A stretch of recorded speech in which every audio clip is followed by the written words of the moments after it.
ay Vahabilər, ay Sələfilər, mən sizdən acı danışmıram. Mən sizdən təhqirdən, tənqiddən belə danışmıram. Sadəcə sizi çox böyüdürlər. Sizi bizə qarşı qoymaq üçün yetişdirirlər. Qardaşı qardaşa qırdırmaq üçün sizi yetişdirirlər. İlham Əliyev ölkədə 2 şans qoymuşdu, artıq 3-cü şansı qoyubdu. Ya bədənini satmalısan, ya şərəfini, ya da Vahabi olmalısan həyatda qalmaq üçün Azərbaycanda. İlham Əliyev Azərbaycanda əvvəl yenə dilənçilik, süpürgəçilik belə şeylər vardı və onunla da müəyyən dərəcədə başını bir 10-15 gün sonra saxlamaq olur. İlham Əliyev ölkədə 3 dənə yaşama şansı qoyubdu. 3 dənə yaşama şansı.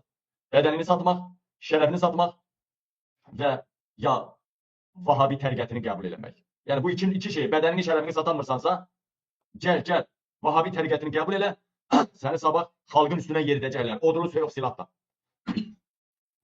Mən buradan deyirəm, Vahabilər, siz də bizim vətənimizin oğullarısınız, qohumsunuz, əqrabasınız hamınız, qardaşsınız hamınız. Sadəcə bilirəm, məcburiyyətdən getmişsiniz çoxunuz. Görürsünüz, sizin ən rəhbərləriniz var, Azərbaycan üzrə rəhbərləriniz var. Mənlə danışıblar, o gün defrə qoşulmuşdu 2 gün öncə. Ən başda duran rəhbərlər. Onlar belə, efirdən kənar belə söhbət eləyəndə, qardaş, mən işim budur da, bu hakimiyyətlə barışmıram da, demokratiya. Sən onu niyə qorumağa çalışırsan? Nə bilim, nə? Baxırsan ki, yola verirlər ki, başımızı dolandırırıq da. Yola verirlər başımızı dolandırırıq da. Ne İmam Hüseyin kimi, İmam Hüseyin inancı, İmam Hüseyin sevgisine göre insanlar ölüme atılır. Ne belə bir şey yok da sadece dolanışık, bu təriqət dolanışık yolu kimi istifadə edirlər. Dolanışık yolu kimi. Ay Vahabilər, dolanışık yolu kimi istifadə eləyin. Ne enirsiniz eləyin. Amma və lakin, o balalarınızda bir göndərin, dini mədrəsələrə göndərirsiniz, bilirəm. Ne enirsiniz eləyin. Sizə hökumət şərait yaradıb, eləyin. Ancaq zamanı gələndə xalqa qarşı çıxmayın. Yaxşı mı qadası? Xalqa qarşı çıxmayın. Allahdan sonra ən böyük qüvvə xalq. Allahdan başqa ən böyük qüvvə xalq. Xalqa qarşı çıxarsınızsa, şiyələrin o İmam Hüseyin damarı tutarsa, qardaş qırığına çıxar və sizə ziyan eləyər. Sizə, mən indidən həyəcan təbili çalıram. Vahabi qardaşlarımız, hansı ki onlar bizi qardaş hesab eləmir. Mən qardaş kimi deyirəm.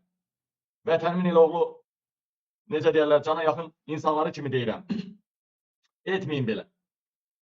Vallahi İlham gedəndən sonra bu təriqəti şiyələr süpürər, silər. Eləməyin belə. Şiyələrin hər şeyinə təsir eləmək olar. Bu şiyələrin. Şiyələrə çörək verməmək olar. Şiyələrin, nə bilim, işdən çıxartmaq olar. Şiyələri döymək olar. Nə bilim, zülm eləmək olar. Qarabağda və ya xəstəxanalarda qırdırmaq olar. Hər şey eləmək olar. Hər şey eləmək olar. Hətta bəzi hallarda İlham Əliyev namusumuza göz tikir. Bizim başımızı sığallaya. Bəzilərimiz buna da göz yumuruq, görməzdən gəlirik. Amma şiəlik, İmam Hüseyin, Peyğəmbər inancına görə bunlar fikirləşmədən ailəsini də öz həyatını da qurban verərlər. Ona görə belələri çoxdur. İndi bəziləri buna həqiqi inanç kimi baxır, bəziləri gerizəkallıq kimi baxır, bəziləri nə kimi baxır, özünüz bilərsiniz. Bax, sədrəkdə obyektlərin 80% Vahabilərə məxsusdur. Bunu ona görə ediblər ki, Vahabi obyekt sahibi öz işçilərinə də Vahabiliyi qəbul elətdirsin. Vahabilər sahibkarlıq mövqeyində, Vahabilərə şans yaradılır, böyük kreditlər ayrılır. Çünki tabiçiliyində olanlara da Vahabiliyi yaya bilsin. Yəni sahibkar olursa bunun əlinin altında bilirsiniz də nələr işləyəcək, nələr olacaq.